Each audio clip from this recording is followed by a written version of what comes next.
I never believed in ghosts, but the night I moved into room 6 at the old boarding house changed everything.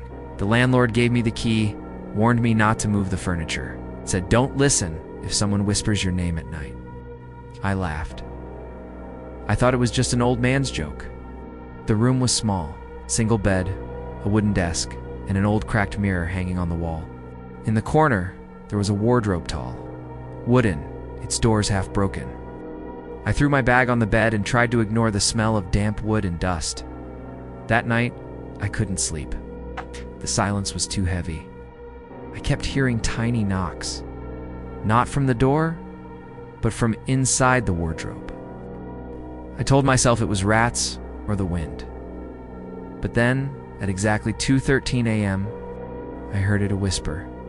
My name, Daniel, was faint, like someone breathing against my ear. But the room was empty. I froze.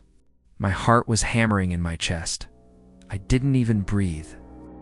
I gathered courage, got up, and opened the wardrobe. It was empty. But on the inside of the door, there were deep scratches, carved letters. The words read, I see you. I backed away, terrified. That's when I noticed. The cracked mirror on the wall was fogged, like someone had breathed against it.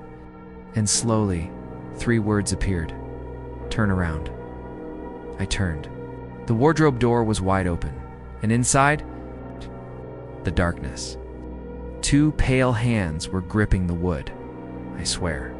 I saw long, thin fingers curling around the edge. I shut my eyes, counting. When I opened them again, the wardrobe was closed. Ow.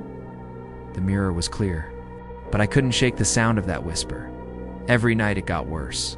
Why is it 2:13 a.m.? The whisper would come. The scratching would return. And sometimes, I saw movement in the mirror, my reflection smiling when I wasn't. I begged the landlord to let me move rooms. He shook his head and muttered, too late, once room 6 knows your name. It doesn't let go. By the 5th night, I was losing my mind. I stacked the wardrobe against the wall, nailed it shut.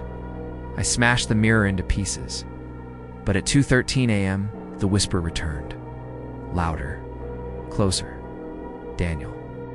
Open the door. I realized then the whisper wasn't coming from the wardrobe anymore. It was under the bed. I leaned down, trembling, and lifted the sheets.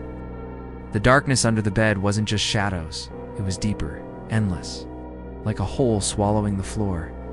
2 glowing eyes stared back at me. And then a pale face crawled out, twisted, broken, grinning. It was me, my own face.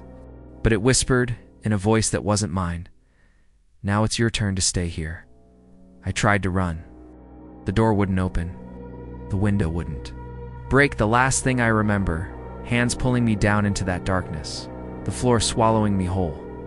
Now, when someone rents room 6, they say at 2:13 a.m., they hear scratching, a voice whispering their name. If you ever find yourself there and you hear a whisper, don't answer. Don't answer.